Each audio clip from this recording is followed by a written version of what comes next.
श्री गणेशाय नमः. श्री सद्गुरु रामचंद्राय नमः. श्रीराम पदांबुजी नित्यनाथा. श्रीराम कीर्ती अखंड गाता. श्रीराम रूपे मन बसता. श्रीराम ताऊन मनेसी. रामचंद्र भगवान की जय. तर असणाऱ्या नितांत प्रभू रामचंद्राच्या पायाची जर सेवा केली, नितांत प्रभू रामचंद्राचं जर नामस्मरण केलं, तनामध्ये मनामध्ये शरीरामध्ये विचारामध्ये जर आपण रामाला ठेवलं तर निश्चितच असणाऱ्या या ठिकाणी जन्म मरणाच्या फेऱ्यातून प्रभू रामचंद्र आपल्याला मुक्त केल्याशिवाय राहणार नाही असं नाथबाबा सांगतात. मंदोदरेची भवनासी स्वभावे आला धर्म ऋषी.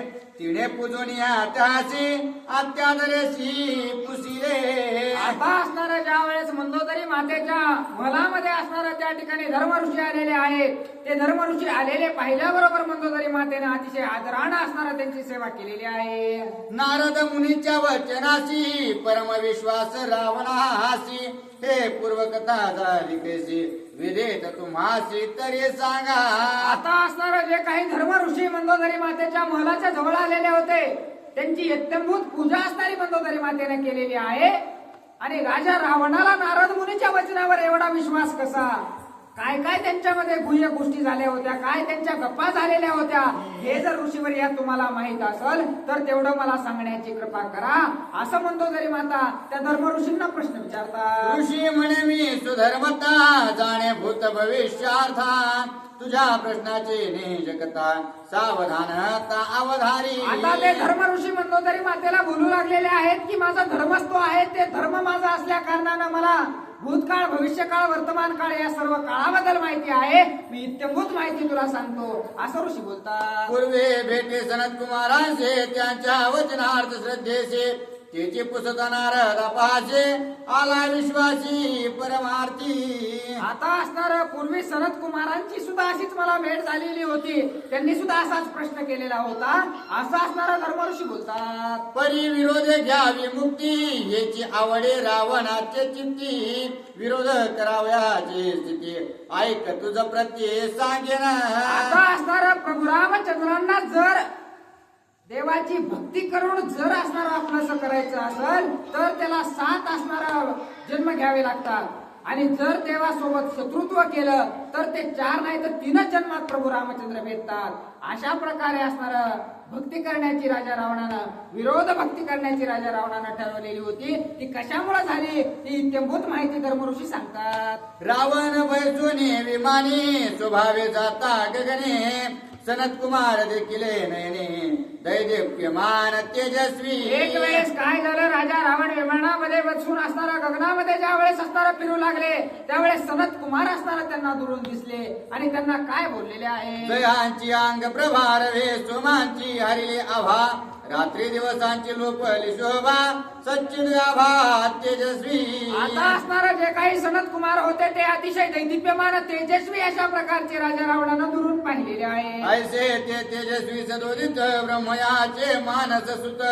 रावण देखील अकस्मात झाला विस्मित मानसी. आता एवढं तेज असणारा त्या सनत कुमारांचं पाहिलेलं आहे. ब्रह्मदेवांचे नातू असणारे ते होते आणि त्यांचं तेज पाहून राजा रावणाला आश्चर्यचकित राजा रावण झालेला आहे. कृत युगाचे परम प्रांते सनत कुमार तेज मूर्ती. ते भेटले लंकापती ऐक उपपत्ती तयांची. आता जे काही सनत कुमार आहेत आणि राजा रावण आहे त्यांची त्यावेळेस भेट झालेली आहे असं धर्म ऋषी सांगतात. श्रद्धायुक्त सोय रावण घालोनी लोटांगण मस्तकी वंदोनी आचरणे विनीत प्रश्न पुसत. आता त्या सनत कुमारांची राजा रावणाची भेट झाल्याबरोबर राजा रावणाने त्या सनत कुमारांचं दर्शन घेतलेलं आहे आणि दर्शन घेऊन असणारा अतिशय दीनतेनं कोणता प्रश्न विचारलेला आहे. ब्रह्मयाचा नातू आपण माझे नाव पै रावण कृपा करुणे संपूर्ण पुसतो प्रश्न सांगावा. आता त्या सनत कुमारांना असणारा त्या ठिकाणी प्रश्न राजा रावणाने केलेला आहे. मी ब्रह्मयाचा नातू आहे आणि माझ्या मनामध्ये काही प्रश्न आहेत, त्यांचे कृपा करून असणारा तुम्ही उत्तर द्या असं राजा रावण बोलत आहे. द्विज कोणाचे करीती यजन योगी कोणाचे धरिती ध्यान. भक्त कोणाचे करे ते भजन तुम्हाची चिंतन कोणाचे. आता त्या ठिकाणी त्या सनत कुमारांना राजा रावणाला प्रश्न विचारलेला आहे की जे साधू संत आहेत ते नेमकं कोणत्या देवाचं पूजन करतात, ब्राह्मण आहेत ते कोणत्या देवाचं पूजन करतात, ऋषी आहेत ते कोणत्या देवाची सेवा करतात, अशा प्रकारचा प्रश्न राजा रावणाने केलेला आहे. कोणाचे बळे देव गणहरणे करते रे पुतळाना, ऐसा बलवत्तर कोण कृपा करून सांगावे. आता त्या सनत कुमारांना राजा रावण विचारू लागलेला आहे की हे जे देव असणार त्या ठिकाणी रणांगणामध्ये युद्ध करतात, यांच्या वर असणारं कुणाची कृपा आहे, हे देव कुणाच्या जीवावर असणारं युद्ध करतात, कुणाच्या जीवावर एवढे वरदान असणारे देतात, अशा प्रकारचा प्रश्न सनत कुमारांना विचारलेला आहे. तुमच्या गाठी तपोधान भगवत भाव सनातन, त्याचे श्रेष्ठ महिमान चरणा शरण सुरश्रेष्ठ. आता असणारं तुमच्याकडे तपाचं धन आहे, तुम्ही तपाच्या राशीच्या राशी उभे केलेले आहेत, म्हणून असणारा श्रेष्ठ श्रेष्ठ देव सुद्धा असणारा तुम्हाला शरण येतात, याचं काय रहस्य आहे असं राजा रावण विचारत आहे. शिव विष्णू शक्र ब्रह्मा त्रिपदा गायत्री उमा रमा, चरणा शरण येते तुमा तपाचा महिमा आगार. आता तुमच्या तपाचा एवढा महिमा आहे की स्वतः विष्णू भगवंत असू द्या, महादेव असू द्या, पार्वती असू द्या, अशा प्रकारचे सर्व देव असणारे जे काही तपस्वी ऋषीवरे आहेत त्यांना शरण का जातात, का त्यांच्या समोर लोटांगण घेतात, सर्व सामर्थ्य तर देवांकडे आहे, मग कशामुळे तुम्हाला शरण येतात असा प्रश्न राजा रावणाने केलेला आहे. तपोधना भीती सुरासुर, तपोधना भीती यक्ष किन्नर, तपोधना देखोनी समोर स्वय हरिहर वंदिती. जे काही ऋषीवर तपश्चर्या करतात त्या तपश्चर्या करणाऱ्या ऋषीला असणार फक्त देव भीतात नाही तर सर्व दानव असू द्या, राक्षस असू द्या, मानव असू द्या, कुणीही असणारं त्या ऋषींना भेट, एवढी भीती त्यांची का सर्वांना वाटते, अशा प्रकारचा असणारा प्रश्न राजा रावणाने केलेला आहे. रावणाचे मनोगत ध्यान दृष्टी समस्त जाणून आत्ये संत, मग सांगत प्रश्नाचे. जे काही सनत कुमार होते ते असणारे अतिशय तपाच्या सामर्थ्याने असणारे तेवढे तेजस्वी झालेले होते, आणि राजा रावणानं मनाभावातून असणारा प्रश्न विचारलेला पाहिल्याच्या नंतर अतिशय प्रेमळमयेनं असणारा त्या ठिकाणी सनत कुमार त्याच्या प्रश्नाचं उत्तर देऊ लागलेले आहे. नाही आदि मध्य निधन, जो सदोदित सनातन, तो स्वामी श्री नारायण, ज्याचे त्रिभुवन सदावश्य. आता जो असणारा ज्याला असणारा कधीच अंतही नाही, उगमही नाही, अशा प्रकारचे विष्णू भगवंत आहेत, आणि हे सर्व असणारे पृथ्वीचे चालक मालक अशा प्रकारचे आहेत असं सनत कुमारांनी सांगितलेलं आहे. ज्याची वंदिती सुरासुरगण, ज्याचे योग्य करे ध्यान, यज्ञ यजते ज्या ब्राह्मण, तो स्वामी नारायण सर्वांचा. आता तुम्ही मला प्रश्न विचारलेला होता की असणारा त्या ठिकाणी देवाची भक्ती असणाऱ्या कोणत्या देवाची भक्ती करायला पाहिजे, त्यांना असणारा मुक्ती प्राप्त होते, असा प्रश्न सनत कुमारांना राजा रावणाने केलेला होता.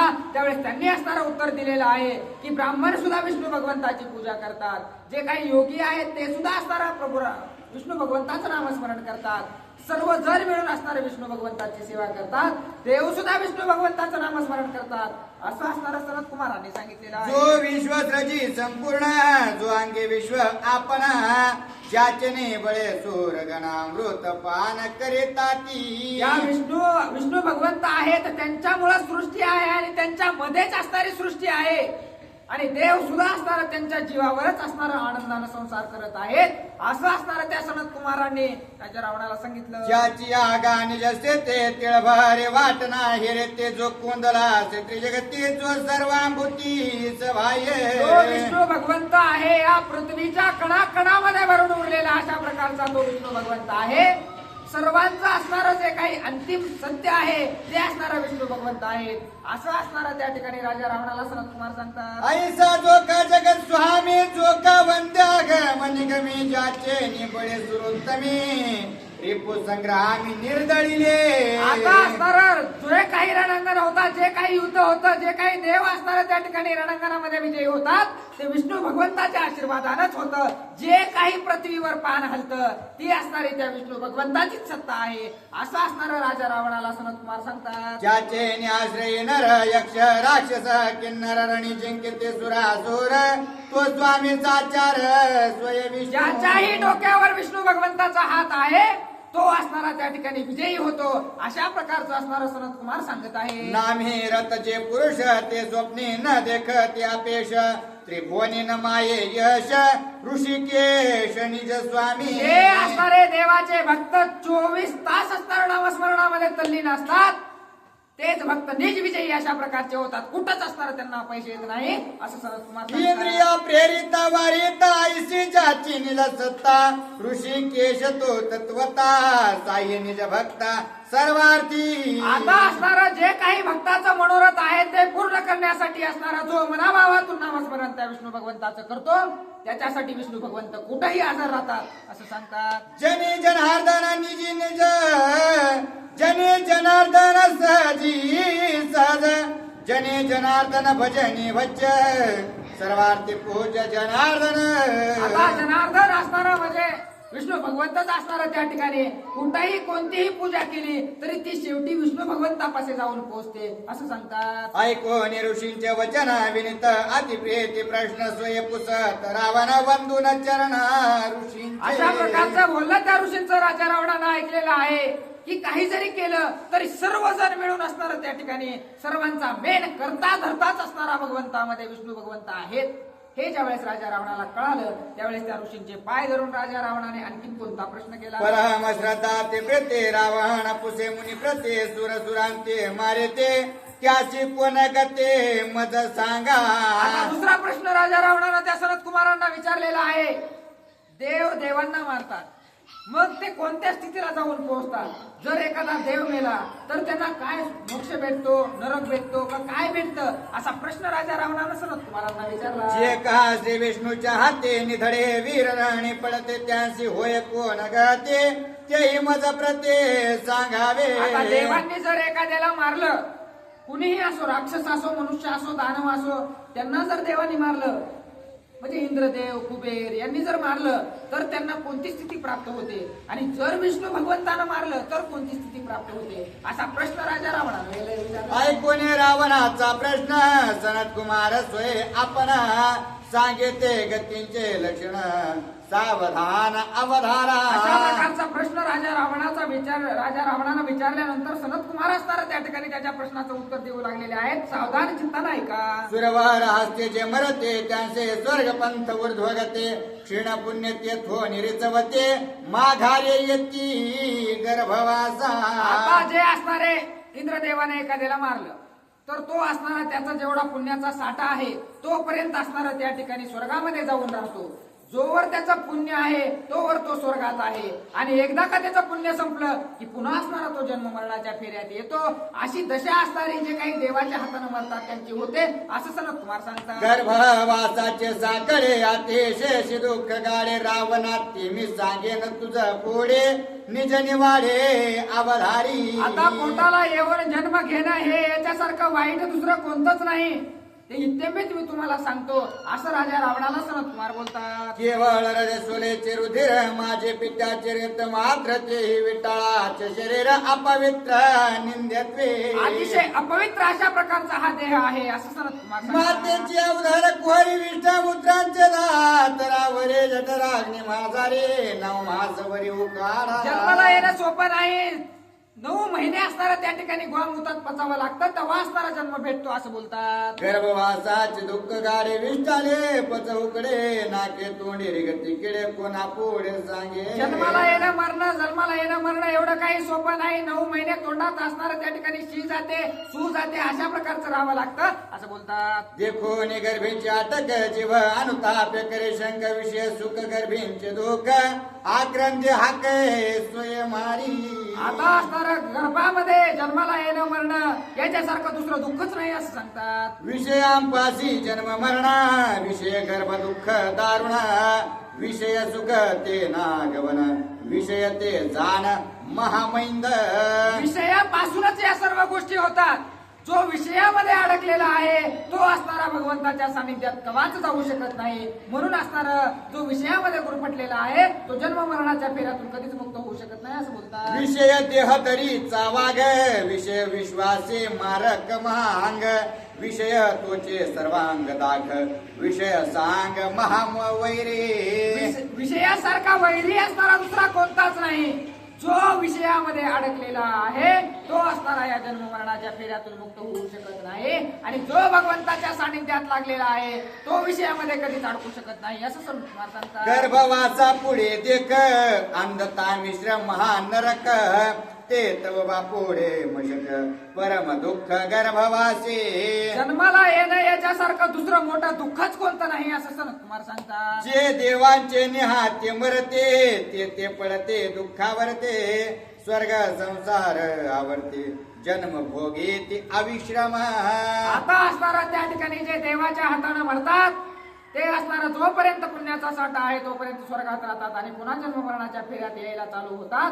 पुन्हा असणारा पुण्याचा साठा एकत्र होऊन पुन्हा देवाच्या हाताने मेले की पुन्हा असणारा पुण्याचा साठा उडूस तर वरी स्वर्गात राहायचं आणि पुन्हा असणारा जन्म मरणात यायचं अशी त्यांची दिनचर्या चालू राहते असं सांगतात. विष्णूच्या हाते जे मरती तया सद्य ब्रह्म प्राप्ती सायुज्य चारे मुक्ते शरण येते तयांते. आणि विष्णू भगवंत ज्याला मारतात ते असणार पुन्हा जन्माला यायचं पुन्हा मरायचं हे सर्व काही या बंधनातूनच असणार त्याला मुक्त करून टाकतात. कायमचाच असणारा तो पुण्यवंत झाला कायमचाच वैकुंठवासी त्याला करून टाकतात. त्याला पुन्हा पुण्य संपल का पुण्य राहील याचा विचार करायची गरज नाही.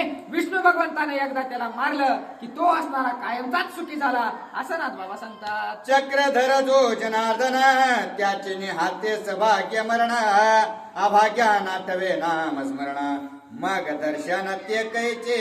आता जे काही चक्रधर अशा प्रकारचे विष्णू भगवंत आहेत त्यांचं नामस्मरणच जर एखाद्याला आठवत नसल तर त्यांच्या हाताने मरण त्याला कशा प्रकारे भेटेल. त्यांचं नामस्मरण करणंच असणाऱ्या माणसाच्या होत नाही अशा प्रकारचं त्या ठिकाणी सनत कुमार बोलू लागलेले आहे. क्रोध आणि सुप्रसन्न विष्णूच्या ठाये दोन्ही समान भक्त आणि वैर्य जाण समान दान ब्रह्म सायुज. जे विष्णू भगवंत आहेत त्यांच्यापाशी समान न्याय आहे.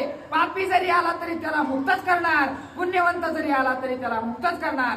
जोही त्यांच्या दाराला जातो त्याला असणारा सायुज्यता मुक्ती प्रदान करण्याचं कार्य विष्णू भगवंत करतात असं बोलतात. ऐकून ऐसे रावण अतिशयसी विस्मयापन्न अतिश्रद्धे उल्हासुने पुढते प्रश्न पुसत. अशा प्रकारचा बोलणं राजा रावणाने असणारा ऐकलेला आहे. ऐकल्याबरोबर असणारा आता पुढचा प्रश्न राजा रावण त्या ठिकाणी सनत कुमारांना विचारू लागलेला आहे. कारण राजा रावणाकडे सर्व काही होतं. धन होतं संपत्ती होती 14 चौकड्याचं राज्य होतं. त्याला जे पाहिजे ते भोगायला होतं जे पाहिजे ते खायला होतं. सर्व गोष्टी असणारा तो उमगून गेलेला होता. म्हणून असणारा त्याला याच्यातून मुक्तता पाहिजे होते. कुठेतरी कायमचा आनंद असणारा त्याला पाहिजे होता. म्हणून अशा प्रकारचे प्रश्न सनत कुमारांना तो विचारत होता. विष्णूचे निहाते मरण ते ब्रह्म सायुज कृत कल्याण मुनी मुखी ऐकून रावण सुख संपन्न सोय झाला. आता राजा रावणाला कळून चुकलं की आता मी महादेवाची भक्ती केलेली आहे सर्व काही मला प्राप्त झालेलं आहे.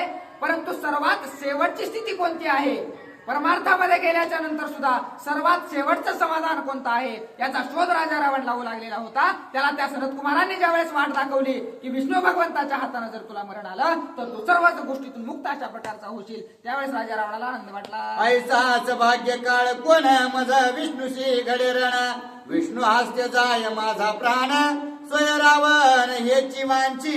राजा रावणाला लगेच वाटू लागलेला आहे कोणता तो समय येईल कोणत्या समयाला विष्णू भगवंताचा आणि माझं युद्ध होईल आणि कधी मला विष्णू भगवंत मारतील अशी इच्छा त्याच्या मनामध्ये प्रकट झालेली आहे. श्री विष्णूशी करे तरण केव्हा जाईल माझा प्राण हेची वांची स्वय रावण आवडी गहन युद्धाची. अतिशय मनामध्ये आवड लगेच राजा रावणाच्या मनामध्ये निर्माण झालेली आहे. कधी एकदा विष्णू भगवंतासोबत युद्ध करतो आणि कधी विष्णू भगवंत मला मारतात याचा असणारा अभ्यासच राजा रावणाला त्या क्षणापासून लागलेला आहे. श्री विष्णूशी महारण जोय पावेल रावण ऐसे बोलिले मुनिगणे तेथे विलंबन काळाचे.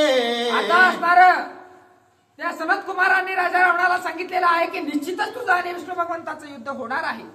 परंतु त्याच्यासाठी काळाची मर्यादा असणारी त्या ठिकाणी नेमलेली आहे आणि निश्चित काळ आला की निश्चितच तुमचं युद्ध होणार आहे असं सांगितलं. यथा काळे पावे रण तव प्रतीक्षा करावी आपण पुढे युद्धात दारुणे या लुट जाण होईल. पुढे असणार अलोट अशा प्रकारचं युद्ध विष्णू भगवंताचं आणि राजा रावणाचं होईल. परंतु तो काळ येईपर्यंत तू वाट बघ असं सनत कुमारांनी राजा रावणाला तैसे तुझे मनोगत तैसे युद्ध करील रघुनाथ हे ऐकून लंकनाथ उल्हासित सोय तुझ्या झाला. मनामध्ये मनामध्ये इच्छा आहे जशा प्रकारचं तुला युद्ध करायचंय तशा प्रकारचं युद्ध प्रभू रामचंद्र अवताराला येऊन असणारा विष्णू भगवंत प्रभू रामचंद्राच्या अवताराला येऊन करतील असं सनत कुमारांनी सांगितल्याबरोबर राजा रावणाला आनंद वाटला. करोनिया प्रदक्षिणा लागोनी मुनीच्या चरणा रावण निघे ब्रह्मसदना मुनी अनुष्ठाना सोय गेला. अशा प्रकारचं बोलणं ऐकल्याच्या नंतर ऋषीचं दर्शन घेतलं, ऋषींना प्रदक्षिणा घातली आणि राजा रावण लंकेला गेला आणि ऋषी अनुष्ठानाला निघून गेले. श्री विष्णू श्री महाराज मुकई मी देखीन आपण ऐसा होरात्र जाण करे ध्यान युद्धार्थी. आणि कधी एकदा विष्णू भगवंताच्या आणि माझं युद्ध होतंय, कधी एकदा मी युद्ध करतो अशा प्रकारची चिंताच राजा रावणाला लागून राहिलेली आहे. ब्रह्मा भवना होनी रावण परतून येत आपण झाले नारदाचे दर्शन तेने दशाना आल्हादी. आता तिकून असणार सनत कुमारांची भेट घेऊन राजा रावण असणार लंकेमध्ये येऊच लागलेले होते. येता येता नारद मुनीची भेट झाली आणि त्यांना आनंद वाटलेला आहे. रावण म्हणे मी चपळतात नारद मुनी भेटला येत याचे माझे मनोरथ कृत कृत्यार्थ मुनी वाक्ये. आता असणार राजा रावणाला आनंद वाटलेला आहे. राजा रावणाला ज्यावेळेस ते असणार नारद मुनी भेटलेले आहेत त्यावेळेस असणार समाधान वाटून काय बोलू लागलेला आहे. ऐसे बोलूनी आपण रावण खाली लोटांगण वंदुनी नारदाचे चरण आदरे प्रश्न पुसत. आता निश्चितच माझ्या जे काही मनामध्ये प्रश्न आहे त्याचं निवारण नारद मुनी करणार म्हणून त्यांचं दर्शन घेऊन त्यांना प्रश्न विचारतात. ब्राह्म भुवन लोक स्वामींनी देखील आशेख मदसे युद्ध करावं या देख बळी पुरुष काय हे कोणी. आता असणार नारद मुनींना ब्रह्मदेव प्रश्न राजा रावण प्रश्न विचारू लागलेला आहे की या पूर्ण ब्रह्मांडामध्ये एखादा असा आहे की माझ्यासोबत युद्ध करू शकतो असं असणार नारद मुनीने विचारलं. माझी भुजांचे प्राण पुरे ऐसे करावया रण सृष्टी माझी बळिया कोण त्याचे लक्षण मज सांगा. तो नारद मुनींना राजा रावण विचारू लागलेला आहे. अतिशय चतुर अशा प्रकारचा राजा रावण होता, कारण त्या ठिकाणी आताच सनत कुमारांनी सांगितलं, परंतु त्याची पडताळणी करण्यासाठी निश्चित विष्णू भगवंत माझ्यासोबत युद्धाला येतात की नाही हे विचारण्यासाठी नारद मुनींना त्याची कैसी कैसी स्थिती त्याची कैसी कैसी गती त्याची अवयवाकृती यथानुभूती मद सांगा. माझ्यासोबत युद्ध करण्यासारखा या पृथ्वी स्तरावर कोण असणार आहे असा प्रश्न केला. ऐसा रावणे पुसता प्रश्न नारद अंतर्यामी आपण जाणून निर्दय असत संपूर्ण त्याचे लक्षण अनुवादे. नारद मुनी असणार त्याचं वर्णन सांगतात. रावणावडी तुझी पूर्ण मुख्य देवांची करा वेरण त्याचे द्विविध लक्षण सगुण निर्गुण विभागे. आता ज्याच्यासोबत तुझं युद्ध होणार आहे तो सगुणही आहे आणि निर्गुणही आहे असं सांगतात. सगुण निर्गुण विभागोन ते मी सांगेन विवंचून रावण ऐक सावधान कृत कल्याण पावावया. सगुण कशा प्रकारे आहे आणि निर्गुण कशा प्रकारे आहे मी तुला असणार समजावून सांगतो. राजा रावणा सावधान ते नायक. जे तोने नाना अवतार सबळ बळे उठते साचार ते मुख्य स्वरूप निराकार निर्विकार ते ऐका. आता असणार जिथून सर्व जे काही असणारे मुख्य असणारे जन्माला येणारे किंवा अवतार पुरुष निर्माण होतात त्याचं लक्षण मी तुला सांगतो ऐक. भूताच बाह्य भगवंत कुंडला आहे सदोदित आते सूक्ष्मत्वे नवे व्यक्त जेवे गुळात निज गोडी. कशा प्रकारे गुळामध्ये गोडी लपलेली आहे तशा प्रकारे पृथ्वीमध्ये जेवढे सजीव निर्जीव वस्तू आहेत त्याच्यामध्ये एक आत्मा असणारा लपलेला आहे. त्याचं वर्णन असणार नारद मुनी सांगतात. गुळाच बाह्य निखळ गोडे तेथे गुळ हे वार्ता कुडे तेवे मिथ्याभूत परवडे चित्सत्ता रोकडे सबाह्य नांदे. आता असणारा जे काही गुळाला गोडी आहे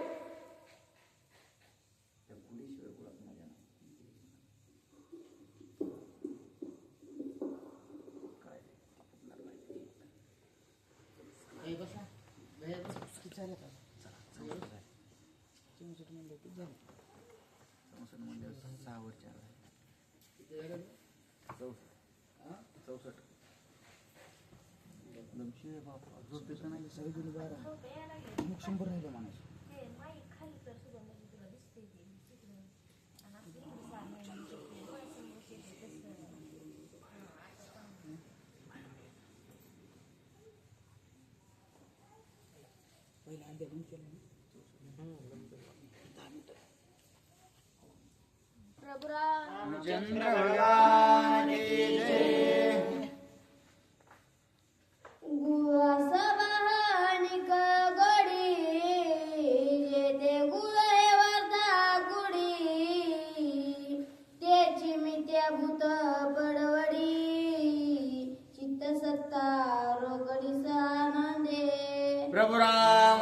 भगवान की जय. जशाप्रमाणे असणार गुळ असणारा आपल्या डोळ्याला दिसायला गोचर आहे, परंतु जी गोडी आहे ती गोडी दिसत नाही, पण त्या गोडीमुळेच गुळाला महत्व आहे. तशा प्रकारे असणाऱ्या या शरीरामध्ये सुद्धा चित सत्ता म्हणजे असणारा परब्रह्म आहे, आणि परब्रह्म तो आहे तोपर्यंतच असणारं हे शरीर सगळ्या गोष्टी करू शकतं.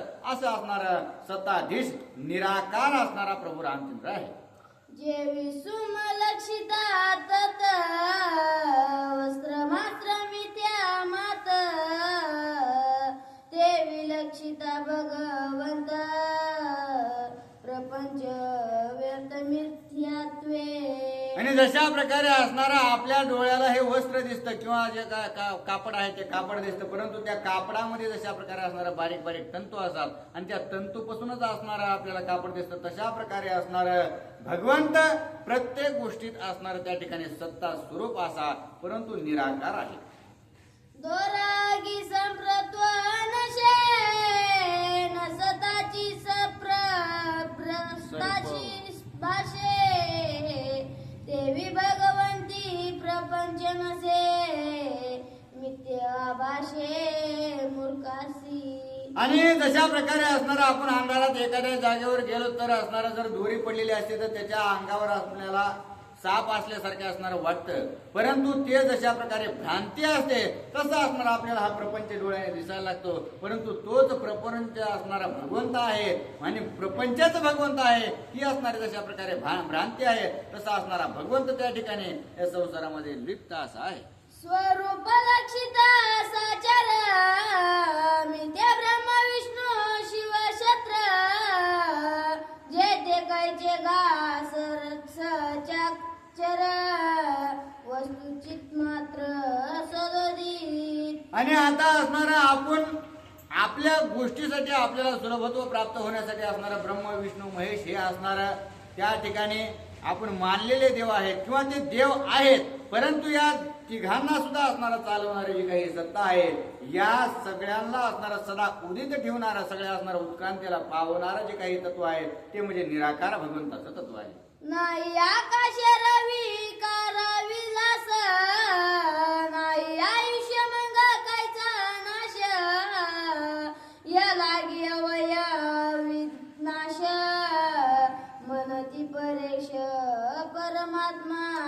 आणि जशा प्रकारे असणारा हा भगवंत कसा आहे आदि अंती समान आहे, कारण का ज्याला असणारा उगमच नाही त्याला असणारं मरणच नसतं, आणि ज्याची उत्पत्ती आहे त्याला निश्चित मरण आल्याशिवाय राहत नाही. मग ज्याला अवयवच नाही तर त्याला असणारं मरण येऊ शकत नाही, असा असणारा निराकार प्रभू रामचंद्र आहे. तेथे नाही अहोरात्र नाही नक्षत्र रवी चंद्र नाही वरुण यम कुंभेर काळ दुर्धर तेथे मिथ्या. आणि जी असणारी निराकार शक्ती आहे त्या ठिकाणी असणारा दिवसही नाही आणि रात्रही नाही, तिथं नक्षत्रही नाही चांदणेही नाही किंवा असणारं जे काही सूर्य आहे यम कुबेर हे देव आहेत या सगळ्या गोष्टी असणाऱ्या ज्या ठिकाणी लोप पावतात अशा प्रकारची शक्ती म्हणजे ती निराकार आहे. ही असणारं निराकार स्वरूपाचं वर्णन नारद मुनी असणारं त्या ठिकाणी रावणाला सांगू लागले. ऐसी वस्तू जे अविनाशी त्याची कोदली शे जगाशी त्याचे निगती इंद्रयासी चित्तीचे प्राणास प्राणत्व.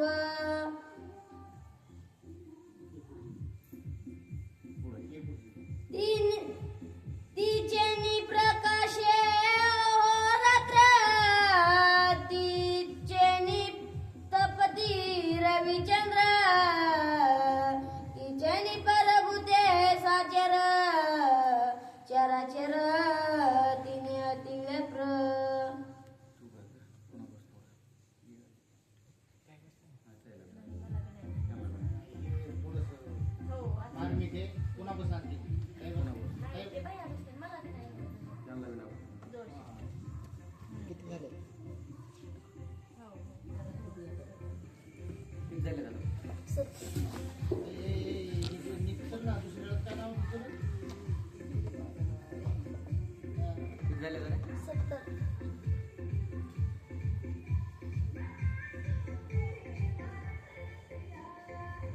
प्रभु रामचंद्र भगवान की जय. ऐसी वस्तू जे अविनाशी तेची कोंदलीस जगासे तिचे निगते इंद्रियांचे तिचे प्राणांचे प्राणत्व. आणि असं असणारं जे काही अविनाशी आहे, जे असणारं निराकार जे काही तत्व आहे भगवंताचं ते अविनाशी आहे आणि तीच सगळ्या जगताला असणारं शक्ती प्रदान करण्याचं कार्य करते.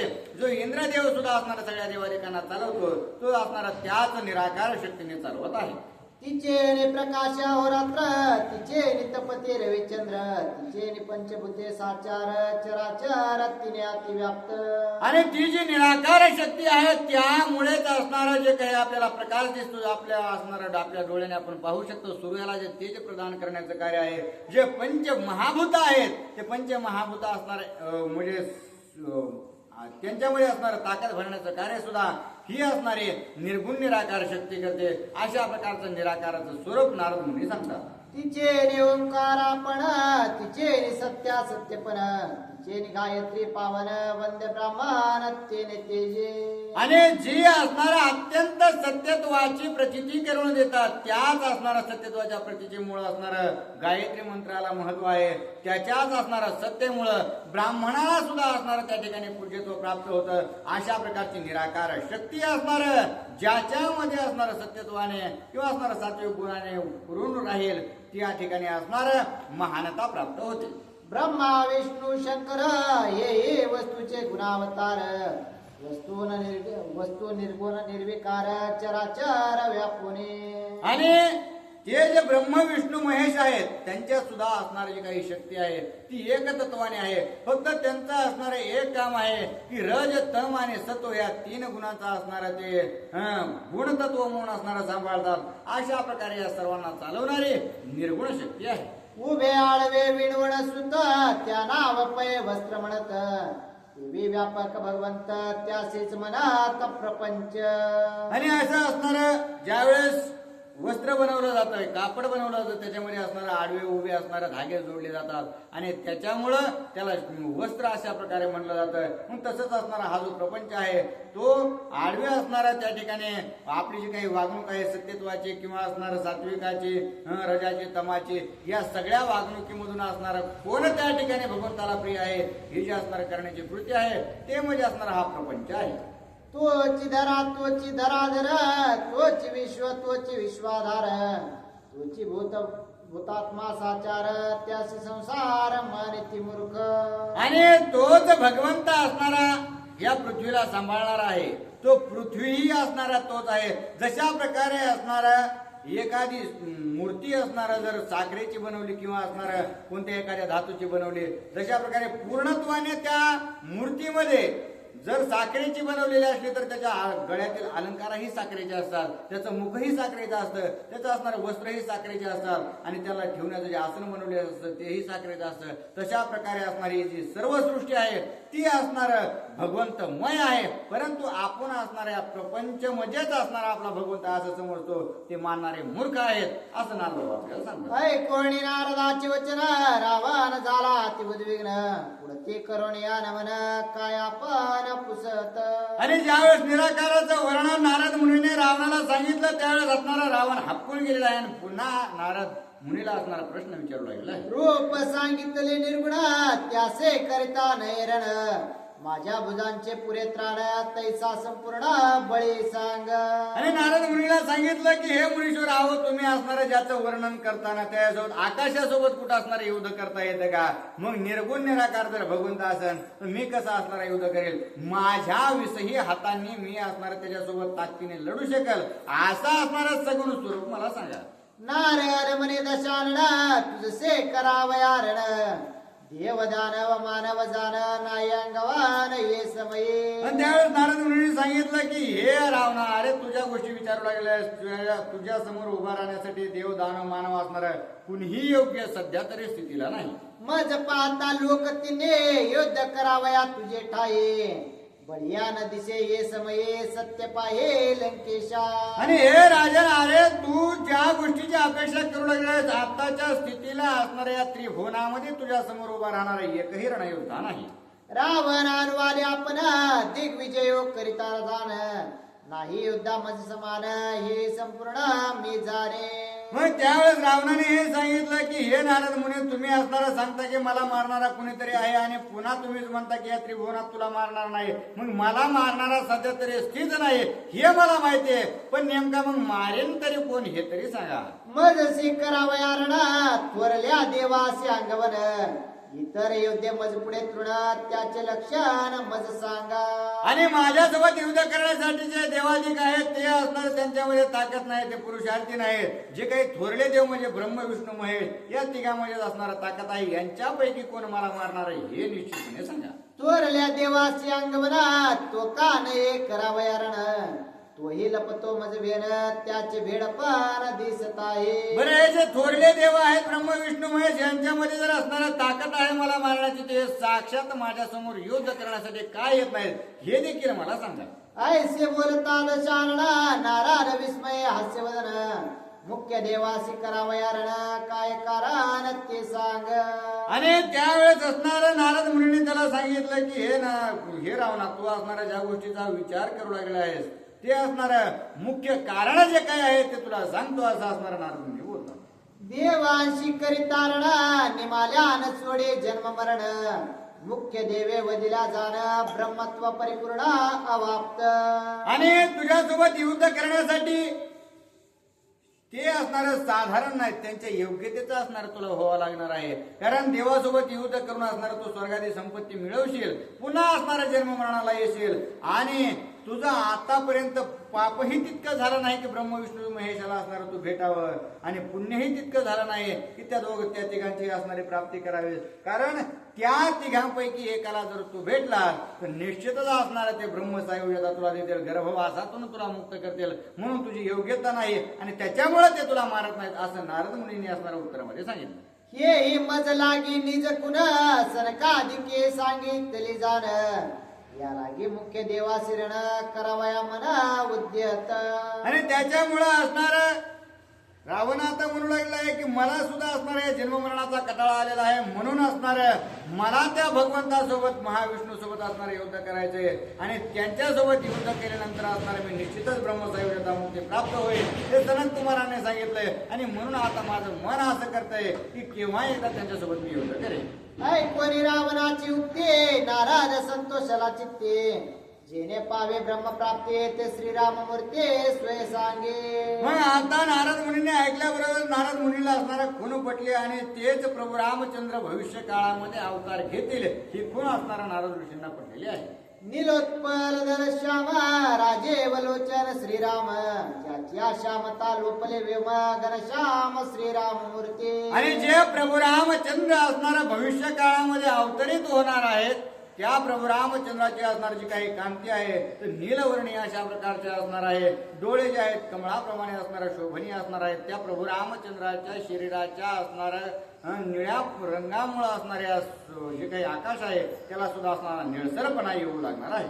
श्रीराम श्यामता संपूर्ण मेघ श्यामता त्या पुढे तृण ज्याची श्यामता देखील जाण सुख संपन्न सबाह्य. आणि प्रभू रामचंद्र असणारा श्याम वर्ण असणार आहे. त्यांचा श्याम वर्ण आपण पाहिल्यानंतर या नभोमंडळाचा सुद्धा असणारा श्याम वर्ण फिका पडणार आहे. आणि त्याच श्याम वर्णाकडे पाहिल्यानंतर नयनाची तृप्ती होणार असा प्रभू रामचंद्र जन्म घेणार आहे. नेत्रोपम कमळदळे तिथावनश्वार तत्काळे श्रीरामाचे देखणे डोळे सर्व काळ सद्रूप. आणि प्रभू रामचंद्राच्या डोळ्याला जर असणाऱ्या कमळाची उपमा द्यायची झाली तर जी कमळ आहेत ती काही काळापुरतीच असणाऱ्या विकसित असतात, परंतु त्यांचा काळ निघून गेला की ते असणाऱ्या परिमळ गेली या ओस फुलं देते आयुष्या शेवटी देह तैसा तसं असणार ते कुजून जातात किंवा कमळून असणारे ते खराब होऊन जातात. परंतु जे प्रभू रामचंद्राचे नयन आहेत ते असणारे कधी कोमळत नाहीत किंवा असणारे त्या ठिकाणी त्यांचं काही होत नाही, ते नित्य असणारं तृप्त अशा प्रकारचे असतात. विजोगालोने आपुटे सभा यशो दिली गोमटे तैसा पितांबर माळ घाटे शोभे परवंटे श्रीरामा. आणि त्या प्रभू रामचंद्राच्या असणारा अंगावरती टाकलेला जो पितांबर आहे तो असणारा वीज चमकल्यानंतर अत्यंत दैविद्यमान अशा प्रकारे दिसते. त्या विजेला ही लाजवेल अशा प्रकारचा प्रकाश त्या पितांबराचा पडणार आहे. श्रीराम कासे लागोनी जाणं विजो विसरले अस्तमान दिव्य तेजे विराजमान सर्वदा जाण लखलखीत. आणि प्रभू रामचंद्राच्या कासेला कमरेला लागल्यामुळे असणारा ती वीज सुद्धा आपल्या असणारा चमत्कारित जी काही असणारा प्रकाश आहे त्याचं भान विसरून गेलेले आहे आणि प्रभू रामचंद्रमय झालेले आहे. मुकुट कुंडले मेकळा कासे कसिला सोनसळा कंठी मनोहर माळा तुळशी दळा समयुक्त. आणि प्रभू रामचंद्राने अत्यंत दीप्यमान मुकुट घातलेला आहे. गळ्यामध्ये असणाऱ्या मुक्ता फळांच्या माळा घातलेल्या आहेत. कमरेमध्ये असणाऱ्या त्या ठिकाणी तोडा घातलेला आहे. आणि अशा प्रकारे प्रभू रामचंद्र पुन्हा बुक्का कपाळाला लावलेला आहे, अबीर लावलेला आहे असं असणार शोभून दिसू लागले आहे. बाहु अंगदे रत्नभूषणे कर मुद्रिका कर कंकणे श्रीराम लेणे यांचे लेणे कैसा राखवणे वानावा. आणि प्रभू रामचंद्राने असणाऱ्या हातामध्ये सुद्धा जे गोट घातलेले आहेत. पुन्हा हाताचे जे काही असणारे बाहुभूषण आहेत ते घातलेले आहेत. हाता पाचही असणार 10च्या 10 बोटामध्ये 10 अवताराच्या असणारा अंगठ्या घातलेल्या आहेत. असं असणार ते जरी अलंकार प्रभू रामचंद्राने घातलेले असले तरी त्या प्रभू रामचंद्रामुळे त्या अलंकारा शोभा येऊ लागलेले आहे. लक्ष्मी डावलोनी संपूर्ण दक्षिणांगे विप्रचरण शोभे श्रीवत्सलांचन शशांक चिन्ह जीवी नभे. आणि ज्या डाव्या हाताला असणाऱ्या माता लक्ष्मीचं स्थान आहे त्या माता लक्ष्मीच्या स्थानापेक्षा सुद्धा असणारं प्रभू रामचंद्राच्या छातीवरती जे असणार भृगु ऋषीचं असणारं जे काही लात मारलेलं चिन्ह आहे ते अत्यंत प्रिय अशा प्रकारचं भगवंताला आहे. श्रीराम पद सामुद्रिका चतुर्मुखा पंचमुखा न वर्ण वेषणमुखा सहस्त्रमुखा निज मौन. आणि प्रभू रामचंद्राच्या ज्या मुद्रिका आहेत त्या मुद्रिकाचं असणारं दशावताराचं असणारं वर्णन आहे. आणि त्याच्यामुळं ते वर्णन करण्यासाठी एका मुखाने काय 10 मुखाने काय हजारो कोटी मुखाने जरी वर्णन करायचं म्हणलं तर ते असणार होणं शक्य नाही. वांकी अंधवांचा गजरा चरणे गर्जते त्वडर बळिया बळी श्रीरामचंद्र सुरासुरा कापती. आणि प्रभू रामचंद्राच्या असणाऱ्या पायामध्ये जे काही वाट्या घातलेल्या आहेत किंवा असणारे तोडरवी आहेत ते ज्यावेळेस घातले त्याच्यातले घुंगर वगैरे जे आहेत ते असणाऱ्या वेदश्रुतींचा त्या ठिकाणी प्रवारव असणारा होऊ लागलेला आहे. आणि ज्यावेळेस त्या प्रभू रामचंद्राचे पाय असणारा चालू लागले त्यावेळेस असणारे कित्येक ही जरी मोठा दानव जरी असला असुर जरी असला तर त्यांच्या मनामध्ये धडके बसवू लागलेले आहे. मांडून माहेश्वरी ठाण सज्जोने धनुष्यबाण श्रीरामासी करावया रण सन्मुख कोण राहिला. आणि ज्या वेळेस प्रभू रामचंद्र माहेश्वरी ठाण मांडतील म्हणजे पुढचा पाय पुढे आणि मागचा पाय मागे आणि असं ठाण मांडल्यानंतर या त्रिभुवनामध्ये कोणताही रणयोद्धा त्या प्रभू रामचंद्रासमोर टिकणार नाही. श्रीरामासी करावया रण बापुडे कायसे रावण एके बाणे गेल प्राण सत्य जाण लंकेशा. आणि हे रावणा तोच प्रभू रामचंद्र ज्या दिवशी तुझ्या समोर येतो एका बाणामध्ये असणारा तुझा निपांत करेल आणि तू त्या पुढे असणारा त्या प्रभू रामचंद्रा पुढे बापुडा होऊन असणारा व्याकुळ होऊन जीव सोडून देशील. ऐकून या नारदाची मात रावण आला दे नाचत श्रीरामासी युद्ध कंदनार्थ कोण्या काळे होईल. आणि नारद मुनीने सांगितल्याबरोबर रावणाला हर्ष वाटू लागला आहे आणि विचारलं की हे नारद मुनी नेमका प्रभू रामचंद्रासोबत युद्ध होण्याचा नेमका काळ कोणता आहे तेवढं मला सांगा. युद्धित गटे श्रीरामचंद्र ते युद्ध व्हावे अतिशीघ्र ऐसे पुसता निशाचर मुनीश्वर सांगत. आणि त्या रावणाला वाटत होतं की केव्हा एकदा युद्ध होईल आणि मी असणारे या संसार दुःखातून मुक्त होईल. ही असणारी कळवळ ज्यावेळेस नारद मुनींना वाटू लागले त्यावेळेस नारद मुनी सुद्धा असणारा तत्परतेने सांगू लागले. भूत भविष्य वर्तमान नारदासी नित्य ज्ञान श्रीरामाचे समूळ कथन स्वयापान सांगत. नारद मुनींना असणारा तीनही काळ करत होते भूत भविष्य आणि वर्तमान काळ. त्याच्यामुळे ते प्रभू रामचंद्राविषयीची सर्व माहिती सांगू लागले. श्रीरामाचे निज लक्षण नारद सांगे संतोषवन सावधायक्य दशानन युद्ध कारण लक्ष्मी. आणि प्रभू रामचंद्राचं जे काही लक्षण आहे ते पूर्णत्वाने नारद मुनींना ज्ञात असल्या कारणाने ते रावणाला सांगू लागले. कृत युगाचा होता प्रांत त्रेता युगाचे परप्रांत भ्रांत होईल राजा दशरथ त्याचा सूत श्रीराम. आणि 14 चौकड्या राज्य असल्या कारणानं कृतयुग चालू होता आणि कृतयुग हे संपल्यानंतर निश्चितच त्रेतायुगामध्ये प्रभू राम म्हणजे काही राजा दशरथ आहेत ते असणाऱ्या सूर्यवंशाच्या कुळामध्ये जन्म घेतील. देव स्थापावया निजपदे भक्ता द्यावया मोक्ष सिद्धी मनुष्य लावावया सुबुद्धे श्रीराम त्रिशुद्धे अवतार. आणि त्याच काळामध्ये असणाऱ्या जे काही देवादी देव आहेत त्या देवादिकांना असणाऱ्या मुक्त करण्यासाठी प्रभू रामचंद्र जन्म घेतील. जे काही गायी आहेत ब्राह्मण आहेत त्यांचा प्रतिपाळ करण्यासाठी आणि जे साधू वर्ग आहे त्यांना असणारा मुक्तीचा मार्ग लावण्यासाठी प्रभू रामचंद्र अवतरित होणार आहे. सूर्यवंशी वंशभूषण ककोस्त कुळे उत्पन्न अवतार श्री रघुनंदन चैतन्य गण विग्रही. आणि असं असणारा त्या दशरथाच्या कुळामध्ये चैतन्य विग्रही असणारा प्रभू रामचंद्र अवतरित होणार आहे. जे आदि कारण ज्याचे श्रुती म्हणती नारायण त्याची श्रीराम स्वरूप जाण स्वामी संपूर्ण सर्वांचा. आणि या सृष्टीचा असणारा आधी कारण असणारा प्रभू रामचंद्र आहे आणि त्याच्यामुळे ज्या श्रुती त्यांना नारायण म्हणतात तेच प्रभू रामचंद्र प्रभू राम स्वरूपाने अवतरित होणार आहे. ज्याचे तेज प्रतापे चंद्र सूर्यांची प्रभा लोपे आकाश शून्यत्वे हरपे श्रीराम दीपे निज तेजे. आणि ज्याच्या स्वरूप प्रकाशाने असणारा चंद्राला सूर्याला असणारा उणीव येते आणि या सर्व सृष्टीमध्ये शून्य प्रकारे असणं शून्याप्रमाणे प्रभू रामचंद्र त्या भगवंतासमोर भासते असा प्रभू रामचंद्र अवतरित होणार आहे. धन्य श्रीरामाची निज बुद्धे वैर्यादे सायुज्य सिद्धे उकटे करून येणे त्रिशुद्धे बुद्धीची सुबुद्धे श्रीराम. आणि धन्य असा प्रभू रामचंद्र आहे तोच असणारा वैर्याला सुद्धा सायुज्य मुक्ती प्रदान करणार आहे. श्रीराम बळाची सिद्धे समोळ छेदे देह बुद्धे मितूपणाची विधे स्वे त्रिशुद्धे निर्धळे. आणि प्रभू रामचंद्राच्या बाणाने किंवा बळाने काय होणार आहे जी असणारे दुष्टबुद्धी आहे ते निर्दळीन होणार आहे आणि सुबुद्धी प्राप्त होणार असणार सायुज्य त्याला सर्व प्राप्त होणार आहे. अजानुबाहू श्री रघुनाथ द्वैत दळरे निज पुरुषार्थ भव भीता भय हस्त रक्ष निज भक्ता वरद हस्ते. आणि तेच अजानुबाहू अशा प्रकारे म्हणजे ज्याचे असणारे गुडघ्यापर्यंत हात आहेत तेच प्रभू रामचंद्र असणारा सर्वांना द्वैत बाधेतून मुक्त करून असणारा स्वतः स्वरूप करून घेणार आहे.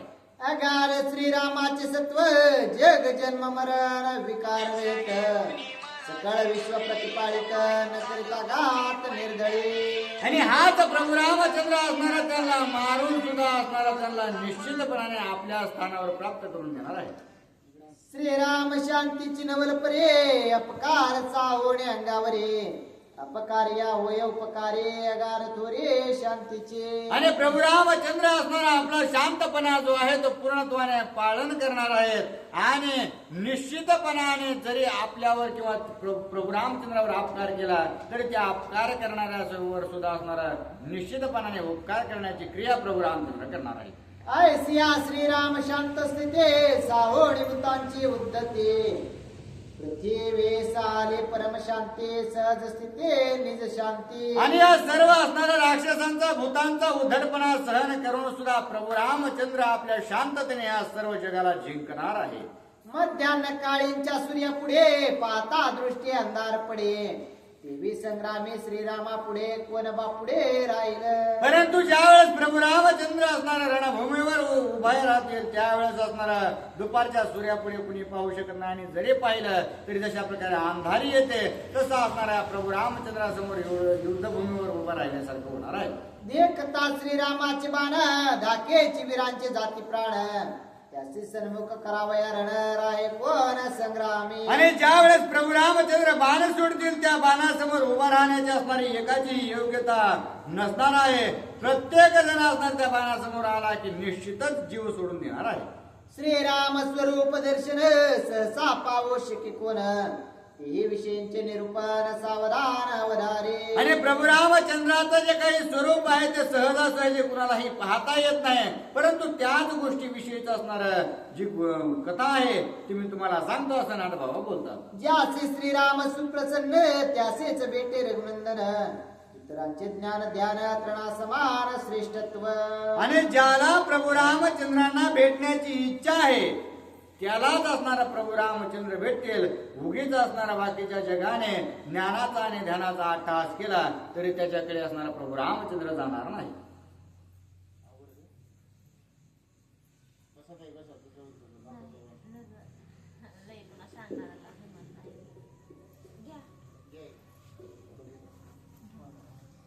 हृदये वैराग्य संपूर्ण त्यांना राम सुप्रसन्न.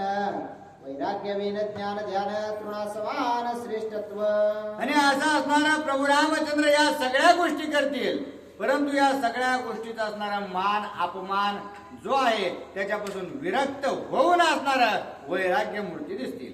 देखावया श्रीराम मूर्ती सुरवरांची नचले शक्ती. असुर पन्नगादी सिद्ध पंक्ती त्यांसी रौपते दुप्रेक्ष.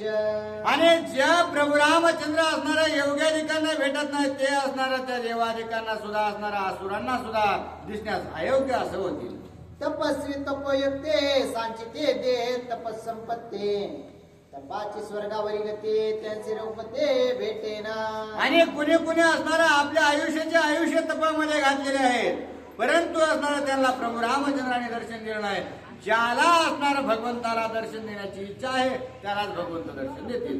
करुण्या पशुहरणा यते करते यजन. ते हिंसेच्या यतन रघुनंदन भेटे. आणि काही काही जण यज्ञ करतात परंतु त्याच्यामध्ये सुद्धा पशुहिंसा करतात आणि हिंसा भगवंताला अप्रिय अशा प्रकारच्या असल्या कारणानं भगवंत त्यालाही भेटणार नाही. देताना वेददान दातेपणाचा अभिमान. दान फळ हे वांछित मन ते रघुनंदन भेटे. आणि लोक दान करतात परंतु त्या दानामागचे असणारे काहीतरी अपेक्षा ठेवतात आणि त्याच्यामुळे त्या दान करण्यामध्ये सुद्धा भगवंत त्यांना भेटत नाही असं असणार नाही बोलतात. यज्ञ दान तपसंपत्ती याचे योगा सामर्थ्य शक्ती. श्रीरामाची नवे प्राप्ती जाणण्याची ते लंकेशा. आणि अशा प्रकारे यज्ञ दान तपादी जी काही कर्मे आहेत त्या कर्मामध्ये असणार विरक्ती नाही किंवा त्याग नाही, त्याच्यामध्ये मागे असणार फलापेक्षा असल्या कारणानं भगवंत त्या ठिकाणी कोणालाही भेटत नाहीत असं नारदबाबा सांगतात. पावावया श्रीराम प्राप्ते दृढ वैरकानन्य भक्ती. तिने पाविजे रघुपती जाणण्याची ते लंकेशा. आणि हे रावणा त्याच्यामुळे एकतर भगवंताचे असणारा कट्टरतेने वैर कर, नाही तर असणारा नित्य भगवंताशिवाय कोणतीही गोष्ट न कर किंवा भगवंताचीच असणारा अखंड प्रीती धर असा असणारा विचार नारद मुनींनी रावणाला सांगितलेला आहे. अनन्य भक्तीचे लक्षण पहिले सांगेन परिपूर्ण. पाठी वैराचे कारण केल्या निर्वाण ते साधे. आणि प्रथमतः तुला मी असणारा अनन्य प्रीतीचं जे काही आहे ती गोष्ट सांगतो आणि पुन्हा वैर केल्यानंतर काय होईल या गोष्टी तुला सांगतो असं नारद मुनी असणार राजा रावणाला सांगू लागले.